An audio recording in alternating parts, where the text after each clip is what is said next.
Dialogue Arundhati. పిండి పండై పరువానికొచ్చింది, నా ఆకలి తీర్చి వయస్సు నీకొచ్చింది. అమ్మ బొమ్మలే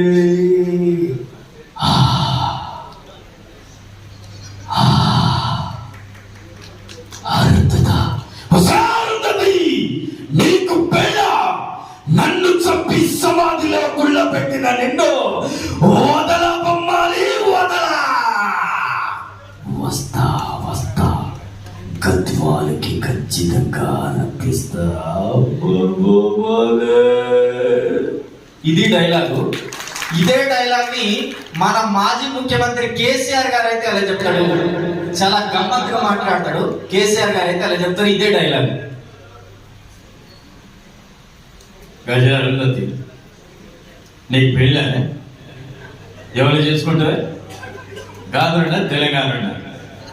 గాంధుడు చేసుకున్నాను బిడ్డ, నుంచి తెలంగాణ చేసుకో. బతుకమ్మ పాడి పిత్త, బోనాలు ఎత్తి పిత్త, పీరుల పండగ చేయిస్తా బిడ్డ. నన్ను సవాలు పెట్టుడు కాదు, 100 మీటర్ల గొయ్యిలా పెడతా బిడ్డ. ఇట్లా సరదాగా ఇదే డైలాగ్ ని తాగబోతే యాక్టింగ్ బాగా చేస్తారు. ఎంఎస్ నారాయణ గారు అయితే అలా చెప్తారు ఇదే డైలాగ్.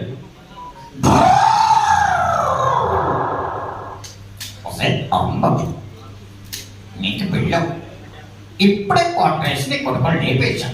ఈ తగ్గు మొత్తం కొట్టామంటే కనీసం ఫుల్లైనా వేయాలి. జేబులో డబ్బులు లేవు, తొందరగా. ఎంఎస్ నారాయణ అంటే ఎవరనుకున్నావి? ఎం అంటే మందు, ఎస్ అంటే సోడా. మందులో సోడా కలుపుకొని తాగేవాడే ఎంఎస్ నారాయణ.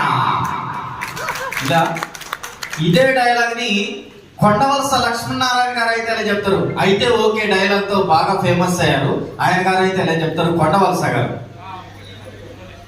ఏంటి ఏంటి వచ్చా అరుగతి? ఒక చంద్రుడు, 2 చంద్రుడా? 8 చంద్రులు ఎవడుంటాడు లోపల? ఓ గాలి నడతలు గిరల కొట్టేసుకుంటున్నానా? ఏంటి ఎనపడతలేదా? చెరుకు తట్టలో చెడిగడ్డ వాడే లగత్తి కలితే లచ్చంట. చెరుకు తట్టలో చెడిగడ్డ వాడే లగత్తి కలితే లచ్చంట, లచ్చంట. అయితే ఓకే.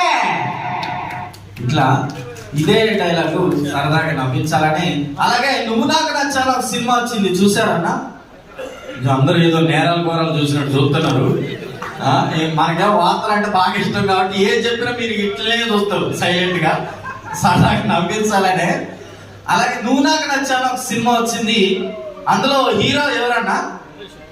వెంకటేష్ గారు. హీరోయిన్ మాధవరావు చెప్పరాదన్నా?